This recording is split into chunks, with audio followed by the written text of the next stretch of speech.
কোনো এক প্রান্তে কোনো মুসলমানের যদি আঘাত লাগে, মুসলমান যেখানেই থাকুক তার শরীরে জ্বালা যন্ত্রণা শুরু হবে। এটাই ছিল রাসূলের বৈশিষ্ট্য, যে মুসলমান এমন একটি অঙ্গীকারবদ্ধ থাকবে।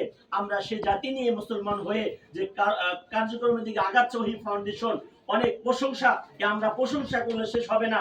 যে প্রশংসা নবী করেছেন, রাসূল করেছেন, সকল নবীদের কার্য ছিল, সকল সাহাবায়ে কেরামের কার্য ছিল, এবং উলামায়ে কেরামের মেন যে সমস্ত উলামায়ে কেরামকে আমরা দেখি অসহায় মানুষের প্রতি দাঁড়াচ্ছে, ওই সমস্ত ওহী ফাউন্ডেশন যেভাবে দাঁড়িয়েছেন, আমরা সর্বোপরি আমাদের সকল অন্তর থেকে সর্বোপরি আমাদের সাপোর্ট থাকবে, দোয়া থাকবে, সমর্থন থাকবে, বুদ্ধি থাকবে, পরামর্শ থাকবে।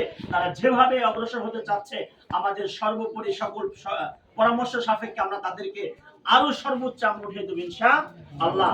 আমরা চাবো ওহী ফাউন্ডেশনটা পুরা দেশের ভিতরে নয়, পুরা বিশ্বের ভিতরে একটা পরিচিত হবে।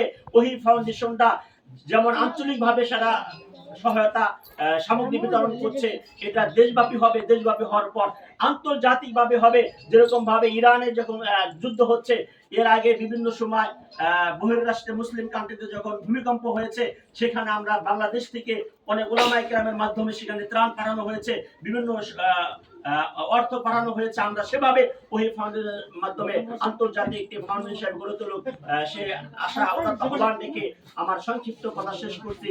নাসরুম মিনাল্লাহি ফাতহুন করিম ওয়া বাশশিরিল মুমিনিন। আসসালামু আলাইকুম ওয়া রাহমাতুল্লাহি ওয়া বারাকাতুহু।